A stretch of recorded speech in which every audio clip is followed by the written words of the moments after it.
Está no ar o Boletim Coppola News, o canal de cortes mais visto do YouTube. Eu sou Márcio Andrade e no vídeo de hoje você vai ver mais um debate entre o Caio Coppola e o petista Zé Eduardo. Eles vão debater sobre aí a denúncia do PGR que está intimando o Bolsonaro, estão querendo prender o Bolsonaro e um monte de gente. Eles vão debater sobre isso e a gente vai ver isso e muito mais neste vídeo. Se inscreva no canal, deixe o seu comentário e deixe também o seu like. Se liga aí! Vamos então ao debate, começando pelo Cardoso. Cardoso, o STF deve condenar Bolsonaro à prisão? Veja, eu respeito imensamente a Constituição e o Estado de Direito. Por mais forte que eu acho que seja a denúncia, Jair Bolsonaro terá direito a fazer o contraditório e a ampla defesa. Então, portanto, não se pode dizer o que deve acontecer se o direito de defesa ainda não foi exercido. Ninguém pode colocar o carro adiante dos bois num Estado de Direito. Porém, o que eu posso dizer é que a denúncia é muito consistente. Desconstituir os fatos que estão aqui narrados é muito difícil. Antevejo, que os advogados de Jair Bolsonaro não irão debater esses fatos. Irão debater duas coisas: questões processuais, para tentar dizer que a prova é nula, porque a prova é tão forte, tão consistente, que só se eu atacar a origem da prova poder desconstituí-la. Então, essa é uma saída que os advogados terão. E a outra, de não negar o golpe, porque negar o golpe aqui é um desastre. Mas os advogados de Bolsonaro vão dizer: ele não sabia. Assim, se fosse advogado de Jair Bolsonaro, jamais o seria, especialmente num caso como esse. Mas, efetivamente, tem uma situação que os importantes e competentes advogados que assessoram Jair Bolsonaro estarão falando de nulidades, estarão falando que, olha, ele não participou, ele não sabia. É a única alternativa que se tem de defesa. Dizer que esses fatos não ocorreram, dizer que as mensagens que estão escritas foram falsas, dizer que as mensagens não disseram o que disseram, dizer que os documentos escritos, os planos escritos eram uma brincadeira, era um jogo de crianças. Não, por favor, isso é impossível. Então, eu acredito que a estratégia será essa. Tenho que tentar anular para absolver. Então, tudo é nulo, tudo é nulo, tudo é nulo. E a outra alternativa, objetivamente, é essa. Bolsonaro, no mérito, não sabia de nada, está sendo injustiçado. Só que, ao fazer isso, a defesa de Jair Bolsonaro colocará todos os demais da organização criminosa numa situação muito difícil. Claro? Não invejo a sorte dos advogados de Jair Bolsonaro. Essa, a meu ver, do ponto de vista da advocacia, é a melhor técnica a ser seguida. E bons advogados provavelmente seguiriam isso. Dizer que os fatos que estão aqui, mais que provados, não ocorreram, cair um pouco numa situação deplorável e até risível. Claro, quando você tem prova escrita, e aliás eu nunca tinha visto, talvez seja até ignorância minha, golpe de Estado tramado com texto escrito. E não foi só tramado, ele iniciou a execução. Paulo Gonet é muito preciso nesta análise. Monitoramento é início de execução. Efetivamente, quando eu faço um conjunto de situações para desacreditar o sistema eleitoral, é início de execução, é a preparação da ambiência para o ataque à democracia. Então, tudo isso está tão claro e evidente, já estava muito claro, a meu ver, no relatório da Polícia Federal. Repito, é uma polícia de Estado. E às vezes erra, às vezes acerta, efetivamente é. Mas é tão consistente esse relatório que foi encampado in totum pelo Ministério Público por um procurador que, repito, jamais se exporia ao ridículo, inventando fatos, conspirando, fazendo uma conspiração cósmica contra uma pobre vítima indefesa que nada conhecia dos fatos. Então, diante disso, eu não vejo outra alternativa a dizer: padecerão os advogados de Jair Bolsonaro na sua defesa. O resultado final? Não sei dizer. Nós não podemos pré-julgar ninguém. Eu não prejulgo ninguém. Agora, que a situação jurídica e faticamente, e mais ainda politicamente, para Jair Bolsonaro é muito delicada. Não sei como vão tentar fazer para encobrir o sol com a peneira. Coppola, sua opinião, o STF deve condenar Bolsonaro à prisão? O cenário está armado para isso. Inclusive, essa sempre foi a minha avaliação conforme as etapas aí do processo criminal iam avançando, especialmente com pesca probatória, com prisões preventivas altamente arbitrárias, pela própria inconstitucionalidade aí né, de uma série de procedimentos, especialmente do Supremo Tribunal Federal. Eu só queria deixar muito claro que eu vi o Dr. Zé Eduardo falando que o plano é início de execução. Planejamento não é início de execução. E isso é de suma importância aqui para a discussão toda. Em primeiro lugar, queria pontuar, o Dr. Zé Eduardo disse que a estratégia ideal aí para a defesa do Bolsonaro seria alegar que ele não sabia. Se essa é uma defesa possível, significa que o próprio Dr. Zé Eduardo não enxergou na denúncia um vínculo, um indício suficiente para vincular o Jair Bolsonaro a esses crimes que estão tipificados. Afinal de contas, entre nós, né, doutor, só você que aí passou os olhos pelas 270 páginas nos minutos que antecederam a gravação do nosso programa, mas tudo bem. Então essa é uma defesa possível. O que isso significa?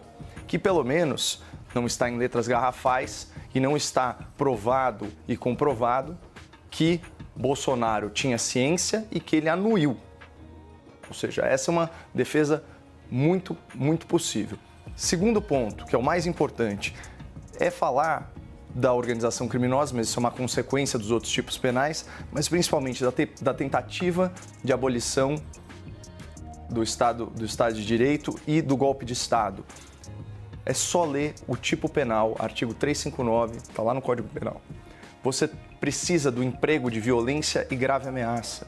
Então, se você quer tipificar qualquer conduta do Jair Bolsonaro nesses tipos penais, que são os mais graves, são aqueles que realmente atentam contra a democracia, você tem que mostrar que ele ameaçou gravemente alguém, ou seja, ele coagiu alguém do ponto de vista moral de uma forma relevante, que algo partiu dele, inclusive a violência.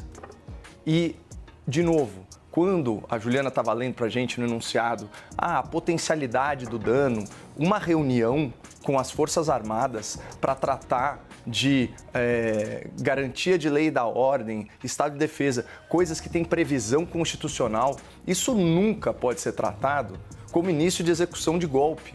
Ainda que estivesse sendo planejado um golpe de Estado, nesses casos que eu não acho que é a situação, ainda que fosse isso é um caso óbvio de atos preparatórios que não são punidos. A tentativa, ela só começa no início da execução. Então, todo o intelecto do procurador e também a força-tarefa da investigação que foi feita, eles estão forçando uma barra aí no direito penal que, a meu ver, assim, é um precedente perigosíssimo. Tá? Esse é o ponto, para mim, que é o mais importante. Até porque, se essas reuniões com o alto comando das Forças Armadas brasileiras, se elas já configurassem um golpe de Estado, aqueles que não aderiram deveriam estar sendo processados por prevaricação, por não ter denunciado o que estava em curso, e nada disso aconteceu. Então, realmente, eu acho lamentável que essa perseguição política, essa grande encenação, né, suposta defesa à democracia, se dê para simplesmente você alijar, né, da arena pública pessoas com as quais você discorda. Houve transição pacífica de poder no Brasil, pessoal. O governo foi diplomado sem problemas, o governo tomou posse sem problemas. As pessoas que estão sendo condenadas, algumas delas no 8 de janeiro, não estavam nem no Brasil. Então, é engraçado você responder por algo que não aconteceu. Mas, enfim, o Brasil até o passado é incerto. Bom, você é daqueles que acha que o Bolsonaro será preso ou você é daqueles que acha que o Bolsonaro vai se safar dessa? O fato é que esse imbróglio não vai ter um final assim tão satisfatório. Porque, ao meu ver, eu acho que o Bolsonaro será preso, primeiramente, e todos aqueles que está na listinha lá da PGR, da Polícia Federal e também do Alexandre de Moraes, serão presos. Eles vão ter que fazer isso, porque senão o plano que está em ação cairá todo por terra. Não somente em relação a essa listinha dos cabeças, porque chegaram nos cabeças agora, né? Segundo o Alexandre de Moraes e companhia. Se isso não se mantiver, se isso não se manter, se a prisão dessas pessoas, inclusive do Jair Bolsonaro, não se manter,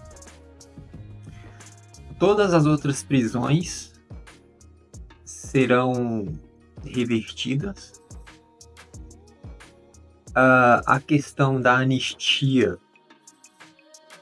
será colocada em pauta e muito provavelmente muita gente será anistiada.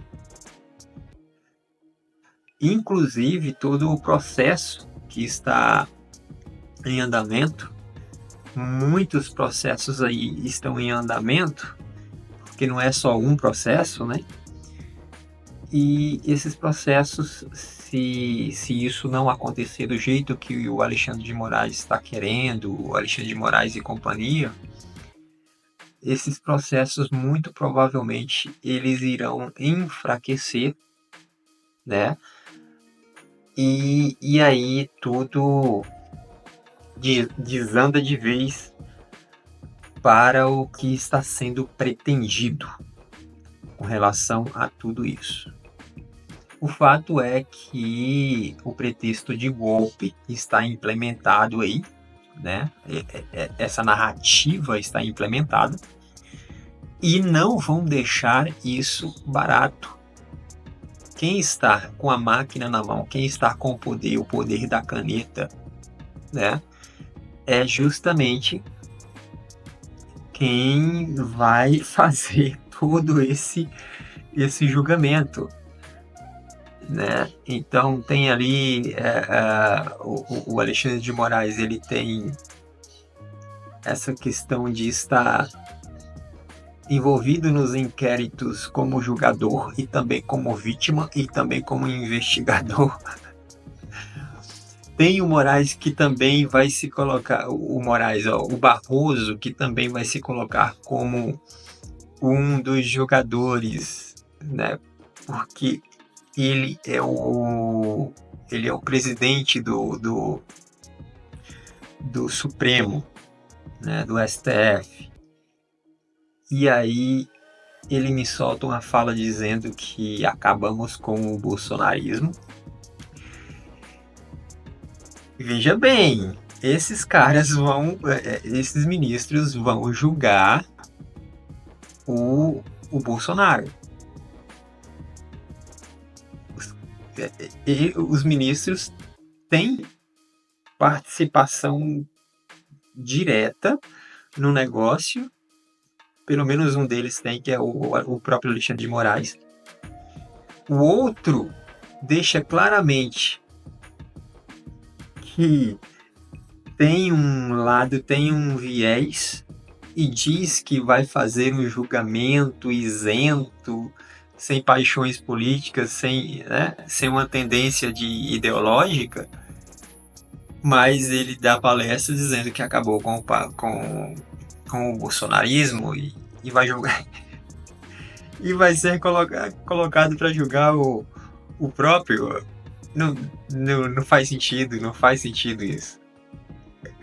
O Gilmar Mendes já tem aí as suas condutas também, que todo mundo sabe quais são. E aí fica essa coisa, né? Todos esses ministros, eles falam pelos cotovelos, dão entrevistas e tudo mais. E o Cássio Nunes e o André Mendonça ficam quietinhos, né, cara? Os caras não falam nada, né, cara? Tá, tem que falar só nos autos, tem que falar só o que a lei diz, tem que fazer. Tá, uma das funções é justamente isso, né? É fazer a justiça de acordo com a Constituição. Mas quando os outros ministros, tá todo mundo falando dão entrevista e tudo mais. Tem canal de televisão aí, tem jornalistas como porta-vozes aí, né? E aí os caras falando a todo tempo, a todo momento. E aí esses dois ministros vendo tudo isso e não falam, não se posicionam, também não tem interesse de falar nada referente a tudo que está acontecendo, a todo o absurdo que está acontecendo. Pois é, os caras não falam, né? Não falam nada, ficam quietinhos. Enquanto isso, tudo está sendo colocado em xeque. Tudo o que eu falo é justamente a suposta democracia. Porque, ao meu ver, democracia no Brasil já não existe há muito tempo. Bom, se inscreva no canal, deixe o seu comentário, deixe também o seu like e até breve.